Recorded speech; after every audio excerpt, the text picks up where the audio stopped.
वैद्यराज जीवित हो गए हुक्म। दीवान ने महाराणा से आकर निवेदन किया। हैं क्या? महाराणा चौंक पड़े, फिर संभल कर बोले, वह तो मरा ही ना था, यूं ही मरने का बहाना किए पड़ा था डर के मारे। मुझे ही क्रोध आ गया था, सो प्रहरी को उसे आंखों के सामने से हटाने को कह दिया। भूल अपनी ही थी, मुझे ही उसे अच्छे से देखकर उसे भेजना चाहिए था। वह तो विष था ही नहीं, विष होता तो दोनों कैसे जीवित रह पाते। सामंत और उमराव मीरा को विष देने की बात से क्रोधित हो महाराणा को समझाने आए तो उल्टा विक्रमादित्य उनसे ही उलझ गया।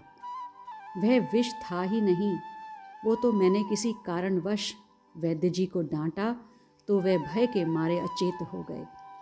घर के लोग उठाकर भाभी सा के पास ले आए तो वे भजन गा रही थी।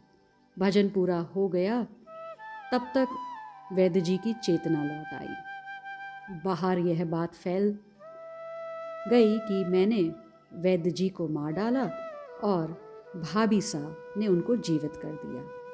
महाराणा अपनी सफाई दे रहा था। महाराणा के स्वभाव में कोई अंतर न था।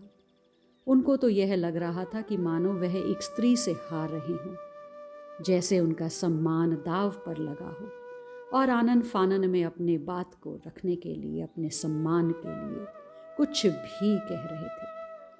वे एकांत में भी बैठे हुए कुछ ना कुछ मीरा को मारने के षड्यंत्र रचते रहते। एक दिन रानी हांडी जी ने भी अपने बेटे को समझाने का प्रयास किया। मीरा आपकी माँ के बराबर बड़ी भाभी है, फिर उनकी भक्ति का भी प्रताप है। देखिए, सम्मान तो शत्रु का भी करना चाहिए। आप हमारे पुत्र हैं, इसलिए आपको समझा रहे हैं। जिस राजगद्दी पर आप विराजमान हैं, उसका और अपने पूर्वजों का सम्मान करें। ओछे लोगों की संगति छोड़ दीजिए। संग का रंग अनजाने में ही लग जाता है। मदिरा पान, भांग, अफीम और धतूरे का सेवन करने से जब नशा चढ़ता है तब मनुष्य को मालूम हो जाता है कि नशा आ रहा है, किंतु संग का नशा तो मनुष्य को गाफिल करके चढ़ता है।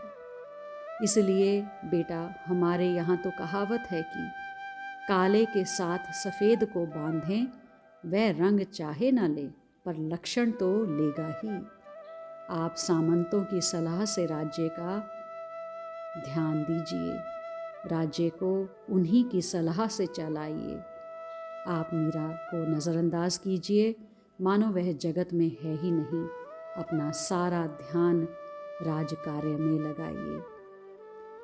उधर मीरा की दासियां रोती और सोचती, क्या हमारे अन्नदाता मेड़ता में वीरमदेव जी जानते होंगे कि बड़े घरों में ऐसे मारने के षड्यंत्र होते होंगे। ऐसी सीधी सरल आत्मा को भला कोई सताता है? बस भक्ति छोड़ना अब उनके बस का काम नहीं रहा। भगवान के अतिरिक्त उन्हें कुछ सूझता ही नहीं। मनुष्य का बुरा सोचने का उनके पास समय कहाँ। जब सारा ध्यान ही गिरधर नागर में है तो फिर समय ही कहाँ बचा। समय तो उनके पास होता है जो दूसरों के विषय में सोचते हैं, भगवान की भक्ति नहीं करते, सेवा कार्यों में ध्यान नहीं रखते। पर इनकी भक्ति के बारे में जानते हुए यह संबंध स्वीकार किया था, उसी भक्ति को छुड़वाने का प्रयास अब यह परिवार क्यों कर रहा है? छोटे मुंह बड़ी बात है, पर चित्तौड़ के भाग्य में ऐसा संयोग बना था कि घर बैठे सबका उद्धार हो जाता इस गंगा के आने से। पर दुर्भाग्य ऐसा जागा कि कहा नहीं जाता। दूर दूर से लोग सुनकर दौड़े दर्शन को आ रहे हैं इस नारी रत्न के, और यहाँ आंखों देखी बात का भी इन्हें विश्वास नहीं हो रहा कि कैसे वैद्य जी के प्राण लौट आए, कैसे गिरधर नागर ने अपनी परम भक्ता मीरा के कहने पर यह असंभव कार्य किया। भगवान क्या करेंगे?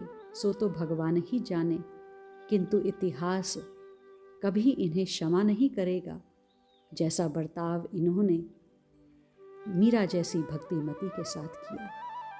इधर मीरा भक्ति भाव में सब बातों से अनजान बहती जा रही है, गोते लगा रही है अपने गिरधर नागर की सेवा भावना में डूबी वह। अब तो भगवा वस्त्र और तुलसी माला धारण कर वह सत्संग में अबाध रूप से रम गई। किसी की परवाह नहीं, अब कोई चिंता नहीं। जब मंदिर में भजन होते तो वह दे बहान भूल कर नृत्य करने लगती, गाती अपने गिरधर नागर के लिए, मैं तो सांवरे के रंग राची। राजमाता पुवार जी मीरा को दी जाने वाली यातनाओं की भनक जान रही थी। उन्हें मन हुआ कि एक बार स्वयं जाकर मीरा को मिलकर कहें कि वह अब पीहर चली जाए। मीरा के महल राजमाता पधारी और सस्नेह कहने लगी, बेटी, तुम्हें देखती हूँ तो आश्चर्य होता है कि तुम्हें राणा जी ने दुख देने में कोई कसर नहीं रखी, पर एक तुम्हारा ही धैर्य और भक्ति में अटूट विश्वास है, जो तुम अपने पथ पर प्रेम निष्ठा से बढ़ती जा रही हो। बस अपने गिरधर की सेवा में रहते हुए ना तो तुम्हें अपने कष्टों का ही भान है और ना ही भूख प्यास का। मीरा ने सासू माँ को आदर देते हुए कहा, बहुत बार किसी काम में लगे होने पर मनुष्य को चोट लग जाती है हुक्म, किंतु मन काम में लगे होने के कारण उस पीड़ा का ज्ञान उसे होता ही नहीं। बाद में चोट का स्थान देखकर वह विचार करता है कि यह चोट उसे कब और कहाँ लगी, पर स्मरण नहीं आता, क्योंकि जब चोट लगी तब उसका मन पूर्णतः दूसरी ओर लगा था। इसी प्रकार मन को देह की ओर से हटाकर दूसरी ओर लगा लिया जाए तो देह के साथ क्या हो रहा है, कौन क्या कर रहा है, कौन क्या कह रहा है, यह हमें तनिक भी ज्ञात नहीं होगा। जब तक मन देह में, देह के संबंधियों में लगा रहेगा, हर छोटी बड़ी बात से प्रभावित होगा। पर बीननी, राणा जी नित्य ही तुम्हें मारने के लिए प्रयास करते ही रहते हैं, किसी दिन सचमुच ही कर गुजरेंगे। सुन सुन कर जी जलता है, पर मैं क्या करूं? रानी हांडी जी के अतिरिक्त तो यहाँ हमारी किसी की चलती नहीं। मैं तो सोचती हूँ कि तुम पीहर चली जाओ। राजमाता ने कहा, हम कहीं भी जाएं, कुछ भी करें, अपना प्रारब्ध तो कहीं भी भोगना पड़ेगा हुक्म। दुख देने वाले को ही पहले दुख सताता है, क्रोध करने वाले को ही पहले क्रोध जलाता है, क्योंकि जितनी पीड़ा वह दूसरे को देना चाहता है, उतनी वही पीड़ा उसे स्वयं को भी भोगनी पड़ती है। ऐसा ही नियम है। मीरा ने हंसते हुए कहा, अगर मुझ जैसे को कोई पीड़ा दे और मैं उसे स्वीकार भी ना करूं तो आप सत्य मानिए, मुझे राणा जी से किसी तरह का रोष नहीं, द्वेष नहीं। आप चिंता ना करें, प्रभु की इच्छा के बिना कोई भी कुछ नहीं कर सकता, और प्रभु की प्रसन्नता में मैं प्रसन्न हूँ। जैसे मुझे मेरे गिरधर नागर रखेंगे, मैं उसी में प्रसन्न हूँ। मुझे सच में कोई फर्क नहीं पड़ता। इतना विश्वास, इतना धैर्य तुम में कहाँ से आया बीननी? इसमें मेरा कुछ भी नहीं है हुक्म। यह तो साधुओं की कृपा है। सत्संग ने ही मुझे सिखाया है कि प्रभु ही जीव के सबसे निकट और घनिष्ठ आत्मीय है, वही सबसे बड़ी सत्ता है। तब प्रभु के होते भय का स्थान कहाँ है? प्रभु नहीं जीवन में तो भय ही भय है, और प्रभु जीवन में तो अभय ही अभय है। प्रभु के होते किसी की आवश्यकता नहीं है। फिर हुक्म, संतों की चरण रज में, उनकी वाणी और कृपा में बहुत शक्ति है। तुम सत्य कहती हो बींदनी। तभी तो तुम इतने दुख झेल कर भी सत्संग नहीं छोड़ती। पर एक बात मुझे समझ नहीं आती, भगवान के घर में यह कैसा अंधेर है कि निरपराध मनुष्य तो अन्याय की घानी में पिलते रहते हैं और अपराधी लोग मौज करते रहते हैं। तुम नहीं जानती, यह हानि जी राजनीति में बहुत पटु हैं। हमारे लिए क्या इसने कम अंगारे बिछाए सारी उम्र, और अब विक्रमादित्य को भी तुम्हें परेशान किए बिना शांति नहीं। आप मेरी चिंता ना करें हुक्म, बीती बातों को याद करके दुखी होने में क्या लाभ है। वे तो चली गईं, अब तो लौटेंगी नहीं, आने वाली भी अपनी बस में नहीं।